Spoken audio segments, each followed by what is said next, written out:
notre exploration d'aujourd'hui s'attaque à un mythe, vraiment un mythe très tenace dans notre société. Ah oui, un mythe particulièrement ancré. Exactement.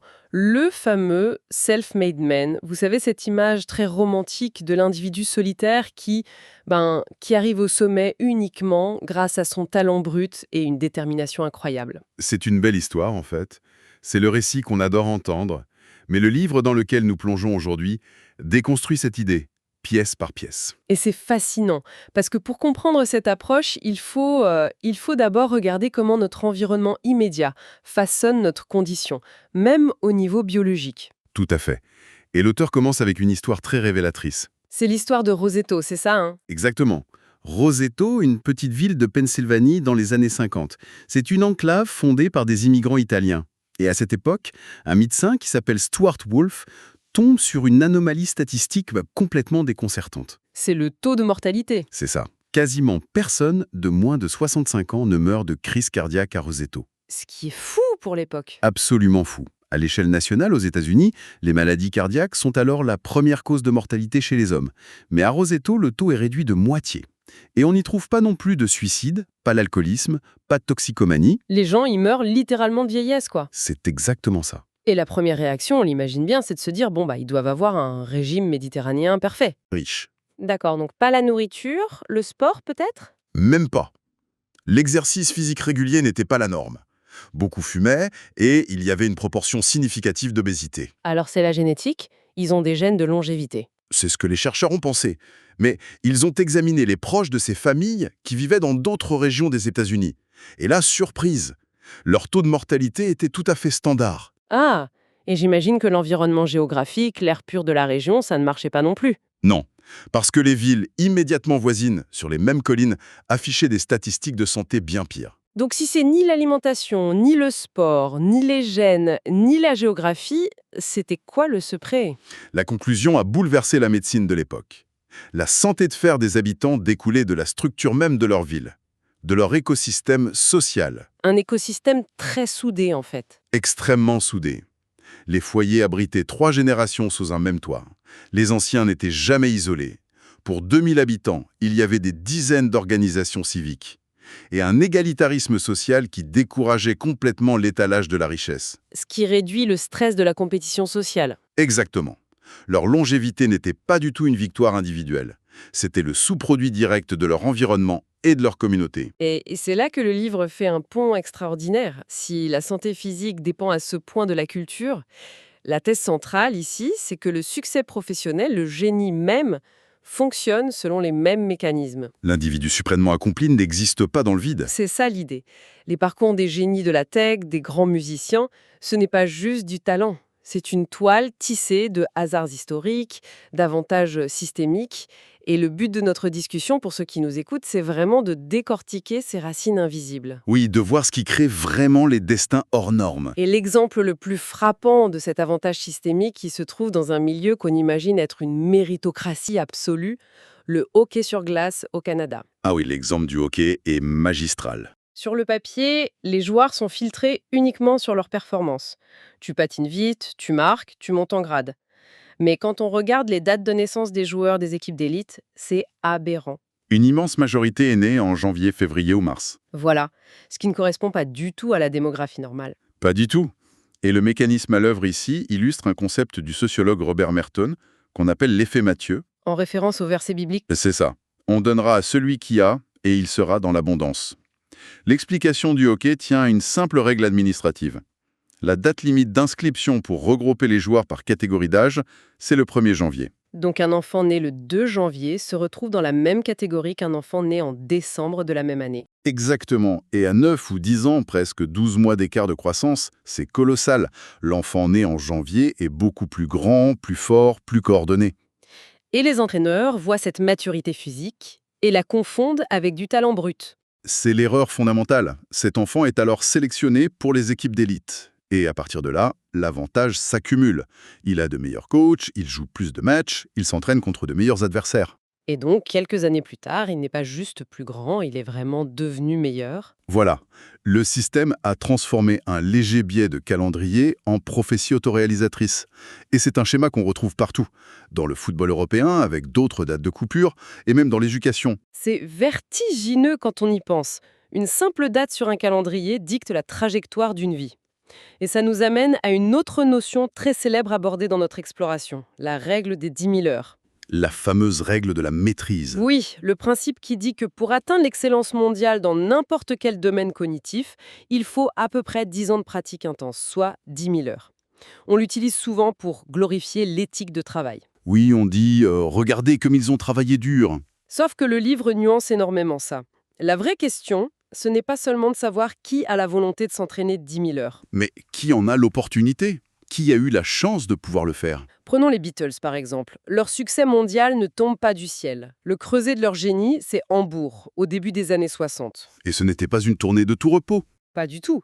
Ils jouaient dans des clubs de striptease dans des conditions terribles. Mais surtout, ils avaient l'obligation de jouer 8 heures par nuit, 7 sur 7. 8 heures par nuit, c'est de la brutalité pure pour un musicien. Mais c'est ça qui a forcé leur évolution. Pour tenir si longtemps devant un public exigeant, ils devaient improviser, tester de nouveaux genres, étendre leur répertoire. Quand ils rentrent en Angleterre, ils ont accumulé plus de temps de scène que la plupart des groupes dans toute leur carrière. Leur opportunité était rarissime. C'est ce contexte, et pas juste un don inné qui en a fait des professionnels redoutables. Et on retrouve exactement la même architecture d'opportunités chez les titans de la technologie. L'histoire de Bill Gates, par exemple. Le mythe du petit génie dans son garage. Voilà. Mais la réalité est fascinante. En 1968, Bill Gates est au collège. Et l'association des mères d'élèves de son école privée achète un terminal informatique relié à un ordinateur central de Seattle. En 68, à l'époque, les ordinateurs prenaient des pièces entières et marchaient avec des cartes perforées. L'idée même qu'un adolescent puisse coder en temps réel, c'était un privilège inouï, même pour des chercheurs universitaires. Gates a pu accumuler ses 10 000 heures de programmation avant même d'avoir le bac. C'est un avantage structurel absolument colossal. Mais l'alignement des planètes va encore plus loin. Il y a aussi le hasard de son année de naissance. Oui, l'année de naissance idéale pour la révolution informatique. Le livre montre que pour dominer cette révolution, il fallait être né en 54 ou 55. Le premier ordinateur personnel sort en 75. Donc, si on est né quelques années plus tôt, disons vers 50, on est déjà diplômé, engagé dans une grande entreprise comme IBM, on a un prêt à payer. Exactement. On est trop vieux pour tout risquer. Et si on est né en 60, on est encore au lycée, on est trop jeune. Et devinez quand sont nés Bill Gates, Paul Allen, Steve Jobs, Bill Joy. Tous dans cette minuscule fenêtre de 54-55. Cette convergence de facteurs remet sérieusement en question notre culte de l'intelligence pure. On a tendance à penser que le quotient intellectuel est le prédicteur ultime de la réussite. C'est le piège du QI, oui. Pour illustrer ça, les recherches présentées dans le livre opposent deux destins. D'un côté, il y a Chris Langan, un homme avec un QI de 195. C'est supérieur à celui d'Einstein. Un génie analytique absolu. À 16 ans, il lisait des traités de physique théorique. Théoriquement, il aurait dû remporter des prix Nobel, et pourtant, il a passé sa vie à faire des petits boulots, videur de boîtes de nuit, ouvrier agricole. Il est resté totalement isolé du monde académique. Pourquoi ? L'auteur explique que le QI fonctionne comme un système de seuil. Il prend une très bonne métaphore avec le basketball. Pour jouer en NBA, il faut une taille minimale. C'est évident. Mais une fois que vous faites 1,90 m ou 2 m, les centimètres supplémentaires ne font plus la différence. C'est la vitesse ou la vision du jeu qui prend le relais ? Exactement. Pour l'intellect, c'est pareil. Passer un seuil d'environ 120 de QI, les points supplémentaires n'apportent plus d'avantages décisifs dans le monde réel. L'imagination, l'innovation et surtout les compétences sociales prennent le relais. Ce que les psychologues appellent l'intelligence pratique. L'intelligence pratique, oui. Savoir quoi dire, à qui et comment le dire pour obtenir ce qu'on veut. Savoir lire une situation interpersonnelle. Et c'est là que la comparaison avec Robert Oppenheimer devient passionnante. Le père de la bombe atomique. Oppenheimer était brillant, mais son vrai pouvoir, c'était son intelligence pratique. Alors que son parcours universitaire aurait pu s'arrêter très vite. Mais oui, en fait. Pendant ses études à Cambridge, il a littéralement tenté d'empoisonner son tuteur avec une pomme infectée de produits chimiques. Ça aurait dû le mener en prison et le faire expulser à vie. Et pourtant, il s'en sort avec une simple mise à l'épreuve. Parce qu'il savait négocier. Il a su charmer la direction de l'université. Plus tard, il a charmé les généraux de l'armée pour qu'ils le placent à la tête du projet Manhattan, malgré son jeune âge et ses opinions politiques. Oppenheimer manipulait les rouages sociaux à la perfection, alors que Langan, face au moindre obstacle bureaucratique, perdait ses bourses et baissait les bras. Et d'où vient cette intelligence pratique? C'est génétique? Pas du tout. C'est profondément sociologique. Le livre s'appuie sur les travaux de la sociologue Annette Larot, qui parle de culture concertée. La culture concertée, c'est le mode d'éducation des classes aisées. C'est ça. Les parents stimulent l'enfant, gèrent ses activités, mais surtout ils lui apprennent à interagir d'égal à égal avec les figures d'autorité. Un enfant de ce milieu apprend très tôt à négocier avec un médecin ou un professeur. Il développe un sentiment de légitimité, l'idée que les institutions sont là pour les servir. Tout à fait. À l'inverse, Langan a grandi dans une pauvreté extrême, sous un modèle de croissance naturelle. L'autorité est perçue comme distante, menaçante. Il n'a jamais appris à négocier parce qu'il n'avait pas les codes. L'intelligence analytique sans l'intelligence pratique, c'est comme avoir un moteur surpuissant, mais pas de volant. C'est une excellente image. Et cette capacité à communiquer, à s'affirmer face à la hiérarchie, ça peut littéralement être une question de vie. Ça nous amène à la partie sur l'héritage culturel avec les catastrophes aériennes. Une des enquêtes les plus inattendues du livre. Dans les années 90, Korean Air avait un taux de crash dramatiquement élevé.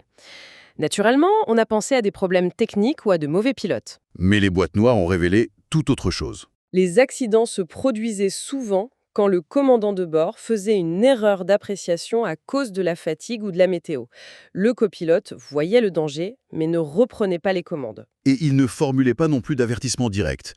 L'explication se trouve dans l'indice de distance hiérarchique théorisé par Gert Hofstede. Qui mesure à quel point une culture accepte l'inégalité de pouvoir. C'est ça. Dans des cultures avec un indice très élevé, le respect des aînés et de l'autorité est absolu. Dans le cockpit, ça crée ce qu'on appelle un langage atténué. Au lieu de dire « attention, on va percuter la montagne, tournez », le copilote disait quelque chose de très indirect. Comme « la météo semble un peu difficile aujourd'hui ». En espérant que le commandant comprenne le sous-entendu sans perdre la face. Face à une urgence vitale, cette ambiguïté était fatale. Et la solution n'a pas été de réapprendre à piloter. La solution a été linguistique. Ils ont imposé l'anglais comme langue exclusive dans les cockpits. En changeant de langue, ils se sont libérés de la structure hiérarchique de leur langue maternelle. Ça leur a permis d'être beaucoup plus directs. C'est incroyable de voir comment un héritage culturel influence nos réflexes professionnels. Et cet héritage culturel façonne aussi notre rapport à l'effort. Le livre fait un parallèle étonnant entre la culture des rizières et les mathématiques. Ah oui, cette fameuse question. Pourquoi les étudiants asiatiques dominent si souvent les classements mondiaux en maths ?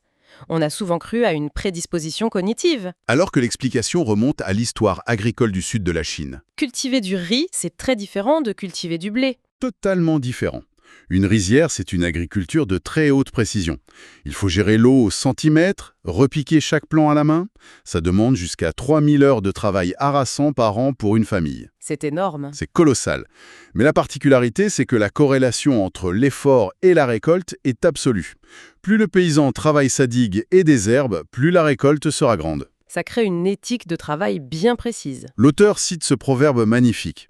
Personne de celui qui se lève avant l'aube 360 jours par an ne manque d'enrichir sa famille.